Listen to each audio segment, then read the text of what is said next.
Hi children, I hope you're all well and having a really good week. I'm going to share a story with you today, and then I've got an activity that you can do to follow on from the story if you like. And it's a story that I think Mr. Welly Wednesday would enjoy too. It's called The Extraordinary Gardener. So I'm going to turn the camera around and then you can enjoy the book along with me and look at the pictures too.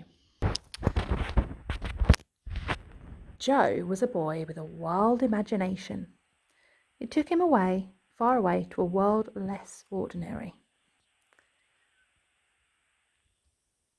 To a place very different from the world outside. So look, if you can look really carefully, you can spot Joe up in his room up here, right at the top of what looks like a block of flats.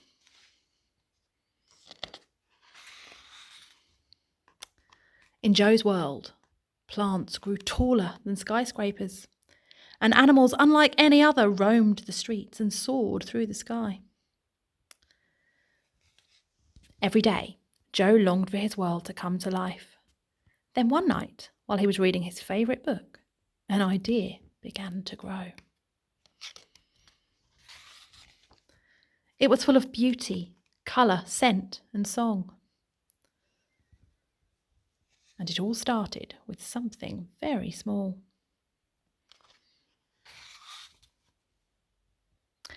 The next morning, Joe went in search of the one little thing that would bring his idea to life. He looked in all the usual places. And finally, he found just what he was looking for.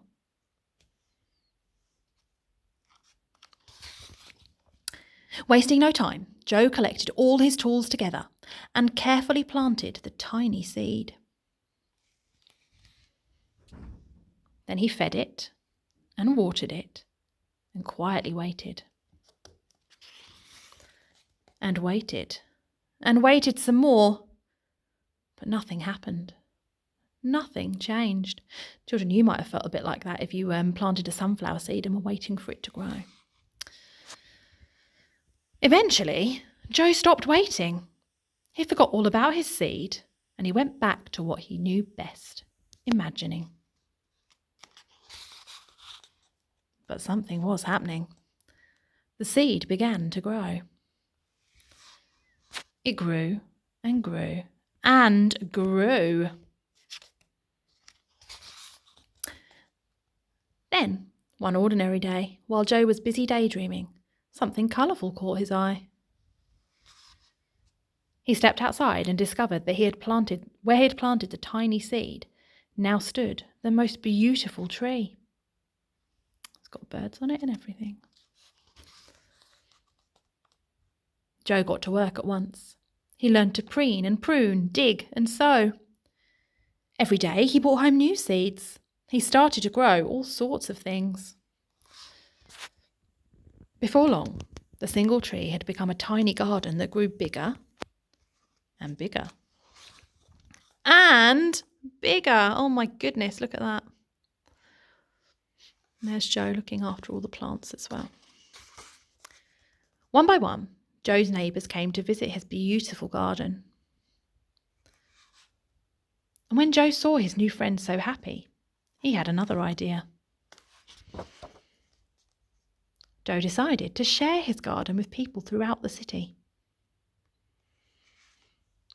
There he is, giving plants to lots of different people, which was very kind of him, wasn't it? And slowly, over time, with the help of that first tiny seed, Joe's world grew from ordinary to extraordinary. And look at that, all the plants that Joe has grown. And there's Joe, proud of his beautiful garden.